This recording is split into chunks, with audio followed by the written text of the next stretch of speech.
بسم اللہ الرحمن الرحیم۔ السلام علیکم ورحمۃ اللہ وبرکاتہ۔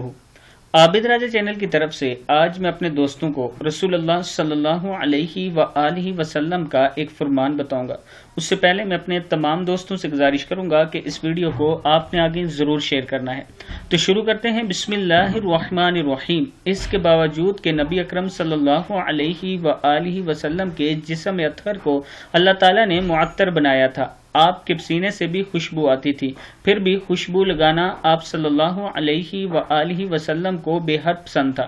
آپ صلی اللہ علیہ وآلہ وسلم کے استعمال میں زیادہ تر مشک، عنبر اور کستوری کی خوشبو تھی، جو دماغ کو تر و تازہ اور تقویت پہنچاتی تھی۔ حضرت ابو ہریرہ رضی اللہ تعالی عنہ فرماتے ہیں کہ نبی اکرم صلی اللہ علیہ وآلہ وسلم نے ارشاد فرمایا کہ مردوں کی خوشبو وہ ہے جس سے خوشبو معلوم ہو لیکن رنگدار نہ ہو، اور عورتوں کی خوشبو وہ ہے جس کا رنگ معلوم ہو لیکن خوشبو زیادہ نہ پھیلے۔ کتاب کا حوالہ یہ موجود ہے، دیکھ سکتے ہیں۔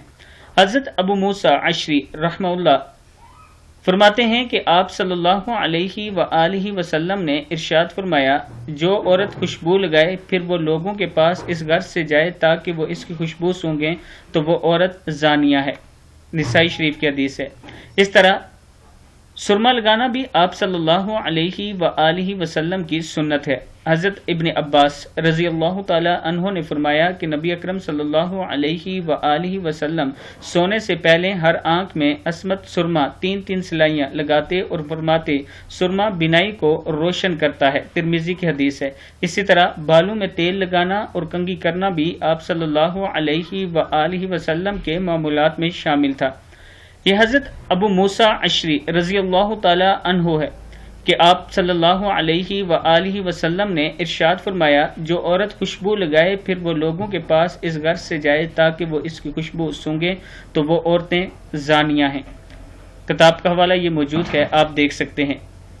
اللہ تعالی ہم سب کو رسول اللہ صلی اللہ علیہ وآلہ وسلم کے فرمان کے مطابق زندگی گزارنے کی توفیق عطا فرمائے۔ السلام علیکم ورحمۃ اللہ وبرکاتہ۔